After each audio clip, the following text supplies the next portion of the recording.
Buenas, alumno del quinto de secundaria. Vamos a continuar entonces con la clase de movimiento circular. Específicamente estaremos hablando sobre frecuencia y periodo en el movimiento circular. Entonces, veamos aquí algunos aspectos que quiero mostrarles y veremos a continuación los conceptos a tener en cuenta.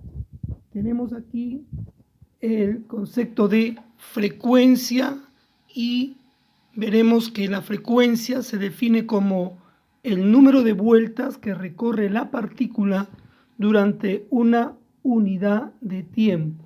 Eso nos está haciendo referencia al tiempo o la cantidad de vueltas que va a tomar la partícula al recorrer una determinada trayectoria alrededor de la circunferencia. Ahora, ¿cómo se obtiene la frecuencia? La frecuencia se obtiene con esta propiedad, donde n es el número de vueltas y t es el tiempo. La unidad para expresar la frecuencia es el hertz. Sin embargo, más adelante vamos a ver que la frecuencia también se puede expresar como RPS o RPM.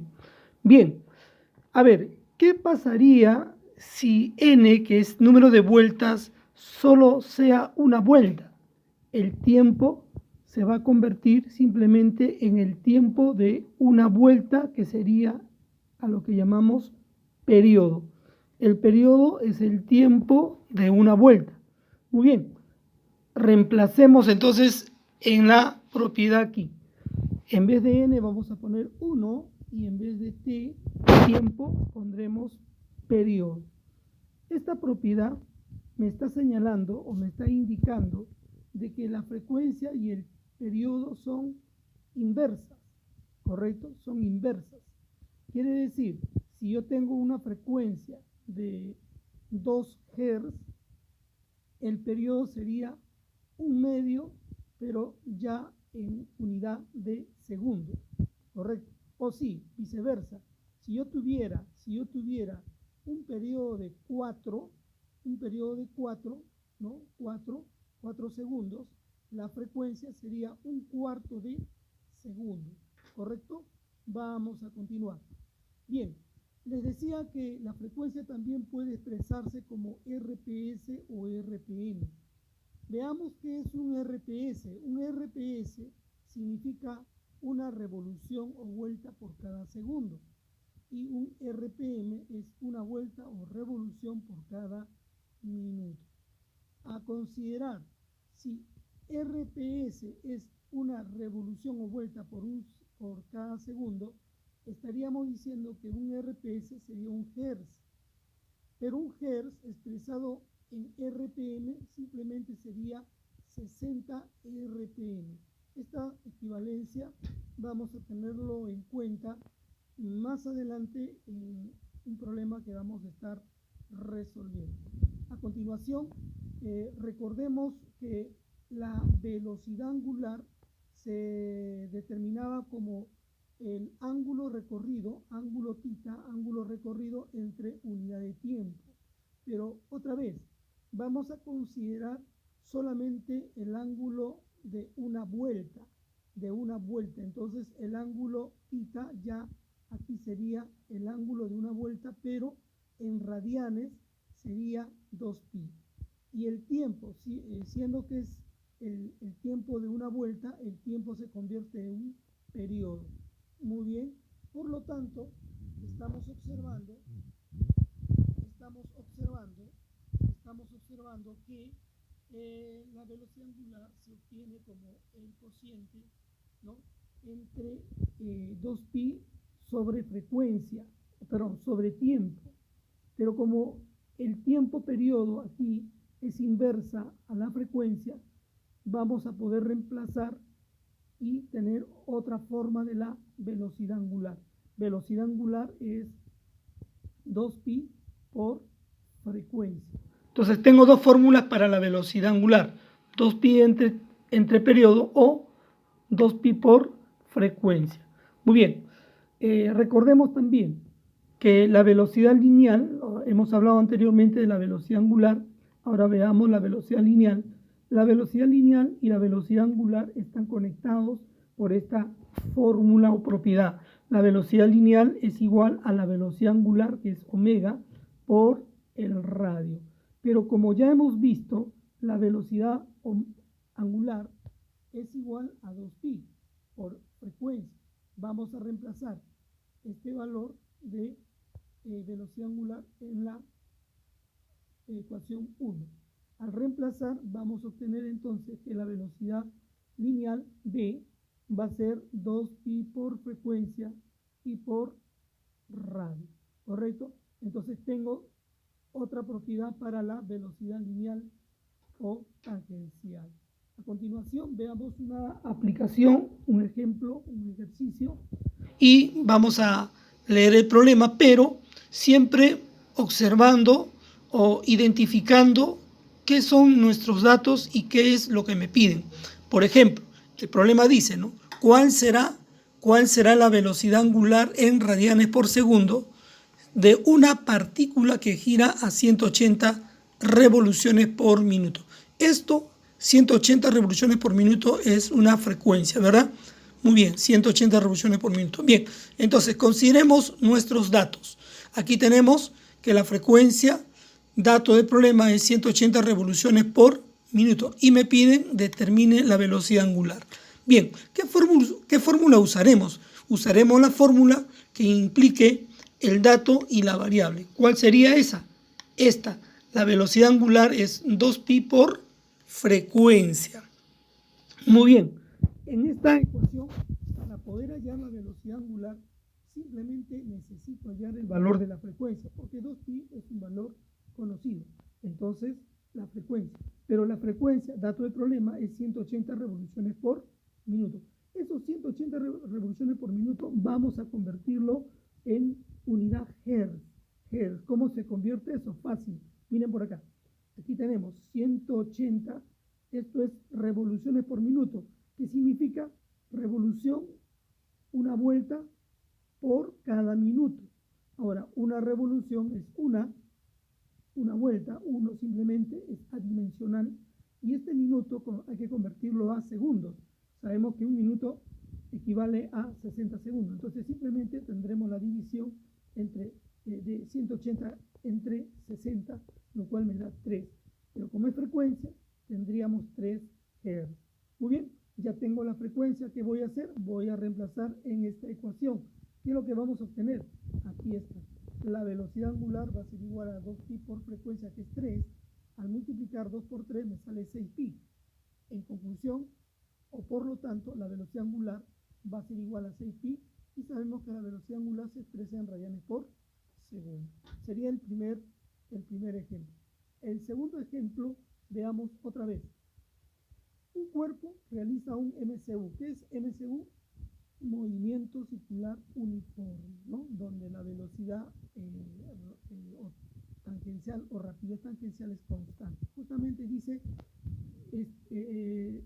con un periodo de 11 segundos. Entonces, el periodo aquí es 11 segundos. Si su rapidez tangencial es 4, hallar el radio de la circunferencia. Considere el valor pi como 22 séptimos.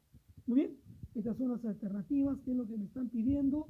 Me piden el radio, ¿no? Por lo tanto, va a salir en unidades de longitud. Veamos la resolución. Bien, los datos que hemos considerado de la lectura del enunciado del problema es que el periodo t vale 11 segundos, y inmediatamente, si yo tengo el periodo, puedo hallar la frecuencia, que viene a ser la inversa. La inversa de 11 es 1/11. Este es el valor de la frecuencia. Considerémoslos. A continuación, otro dato, tenemos la velocidad tangencial lineal, que es 4. Me piden el radio y considere pi como 22 séptimos. Bien, ¿qué fórmula usaremos? Usaremos la fórmula que incluya nuestro dato y la incógnita, lo que nos piden determinar. En este caso tenemos la velocidad lineal, es 2pi por radio y por frecuencia. Muy bien, de esta relación voy a despejar R, porque R es lo que me están pidiendo, el radio. Despejando R, noto que 2pi y F están multiplicando a R. Estos que están multiplicando pasan a dividir a la velocidad. Entonces, despejando R, voy a obtener esta relación. Ahí está. ¿Sí? Muy bien.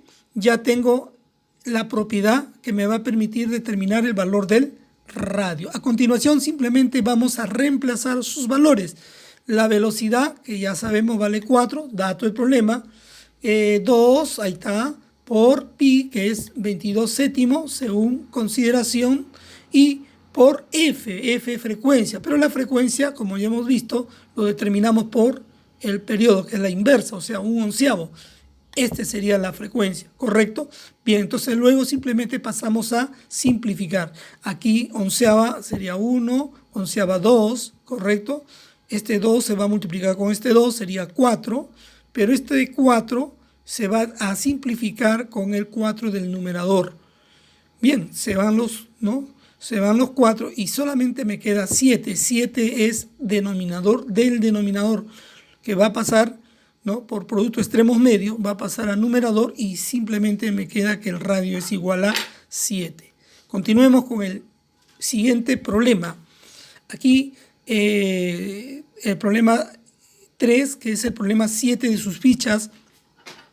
Otra vez leemos: una partícula con MCU, movimiento circular uniforme, posee una rapidez de 30 metros por segundo. Esto está hablando de la velocidad lineal.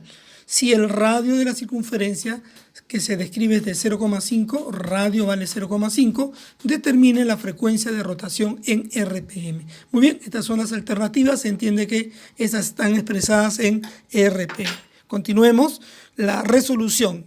Primero que nada vamos a indicar quiénes son mis datos y qué es lo que me piden. Leyendo el problema, tengo velocidad lineal que vale 30, radio que vale 0,5 y me piden la frecuencia en RPM. Muy bien, a continuación apliquemos la primera propiedad. Una primera propiedad sería que la velocidad lineal es igual a 2pi frecuencia por radio, ¿no? De esto vamos a despejar la frecuencia, que es lo que me están pidiendo, ¿no? Me piden la frecuencia. Muy bien, despejemos la frecuencia y me resulta esta relación. Correcto. Entonces, observando, esta frecuencia va a ser igual a la velocidad lineal sobre 2pi por r. Bien, ¿conozco velocidad? Sí conozco, vale 30. ¿Conozco el radio? Sí, vale 0,5. Simplemente vamos a reemplazar. Pero, un momento. El valor que voy a obtener al reemplazar es un valor en unidades Hertz. Debo tener cuidado aquí. Me va a salir en unidades Hertz. Luego tendré que hacer la conversión porque lo que me piden a mí es hallar la frecuencia en RPM. Bien, haciendo el reemplazo de 30 y empezamos a hacer la simplificación. 0,5 es un medio. Un medio se va a ir con este 2 y me queda 30 entre pi, pero multiplicado por Hertz. ¿Se acuerdan a qué era igual un Hertz? Hertz era igual a, aquí está, 60 RPM. Entonces voy a reemplazar. Aquí, en vez de poner Hertz, voy a poner 60 RPM. Muy bien, ahora sí, simplemente procedo a simplificar. ¿Qué voy a hacer al simplificar? ¿Sí? Vamos a sacar aquí mitad, se van estos y me queda 30 por 60 entre pi. Pero 30 por 60 sería 1800 entre pi en RPM. Esta sería la respuesta. Muy bien, tenemos un problema más y con esto estamos terminando. Problema 4 que sería el problema 10 de la ficha. Dice que en la figura, ¿no?, las ruedas, ¿no?, sus radios son de 12 y 4. Entendemos que 4 le corresponde a la menor rueda y 12 al de mayor tamaño. Ahora dice, si la más pequeña gira con 60 revoluciones por minuto, ¿a cuántas revoluciones por minuto girará la de mayor radio. Vea usted. Bien, entonces otra vez consideramos nuestros datos. ¿Cuáles serían nuestros datos? Tenemos los radios, tenemos la frecuencia de la rueda menor y me piden la frecuencia de la rueda de mayor radio. Muy bien, a continuación tenemos aquí lo que hemos indicado y vamos a continuar con lo siguiente, ¿no? Con estos datos, considerando, vamos a ver la primera propiedad. La primera propiedad, sabemos que la velocidad angular es 2pi por frecuencia. Esto me va a permitir hallar la velocidad angular de la primera rueda. Si reemplazamos, ¿no? Sabemos que la frecuencia de la primera rueda es 600 RPM, entonces simplemente reemplazamos y voy a obtener que la velocidad angular de la primera rueda sería 2pi por 600, que es lo mismo que 1200 pi. Tengo la velocidad angular de la primera rueda. Y en el movimiento circular, si conocemos la velocidad angular, automáticamente pasamos a determinar la velocidad lineal. ¿De quién? De la rueda 1. Entonces la velocidad lineal, ojo, lo vamos a obtener aplicando la siguiente propiedad. Sabemos que la velocidad lineal es igual a velocidad angular por radio. Bien, apliquemos esta propiedad. Velocidad lineal de 1 va a ser velocidad angular de 1, que aquí hemos determinado vale 1200 pi, multiplicado por el radio, ¿correcto? Pero el radio es dato del problema. ¿Cuál es el valor del radio de 1? Vale 4. 4 multiplicado por 1200 me da 4800 pi. Bien, determiné la velocidad lineal de la primera rueda, pero hay una propiedad. La velocidad lineal de dos ruedas que están conectados por una faja transportadora, la velocidad lineal es la misma. La velocidad lineal de 1 es igual a la velocidad lineal de 2. Eso quiere decir que al determinar la velocidad lineal de 1 estoy determinando la velocidad lineal de 2, por lo tanto también vale 4800 pi. Muy bien, ahora sí, estamos ya en la rueda 2, velocidad lineal de 2. Quiere decir, si yo tengo velocidad lineal ya puedo hallar velocidad angular. ¿Cómo calculo? Aquí está, la velocidad angular es lineal entre radios. Reemplazamos velocidad lineal, que vale ¿cuánto? 4800 pi entre el radio de la rueda 2, que vale 12. Al dividir 4800 entre 12 me da 400 y por pi, correcto, 400. Entonces ya tengo velocidad angular 2. Muy bien, ojo, me han pedido la frecuencia de la rueda 2. ¿Cómo calculamos la frecuencia? Bueno, de la ecuación 1 aquí observo que la velocidad angular es 2pi por frecuencia. Despejamos la frecuencia y obtenemos la velocidad angular entre 2pi. Esta sería la propiedad que nos va a permitir hallar la frecuencia de la segunda rueda. Bien, vamos a reemplazar. Velocidad angular de la segunda rueda, ya lo oye, vale 400 sobre 2pi, perdón, y al dividir se van a ir los pi y 400 entre 2 me resultará 200 RPM. Bien, alumnos, esto ha sido una explicación de 3 problemas, pero para ustedes va a quedar un problema para la siguiente semana. Eso sería todo. Les estoy agradecido por su atención. Muchas gracias.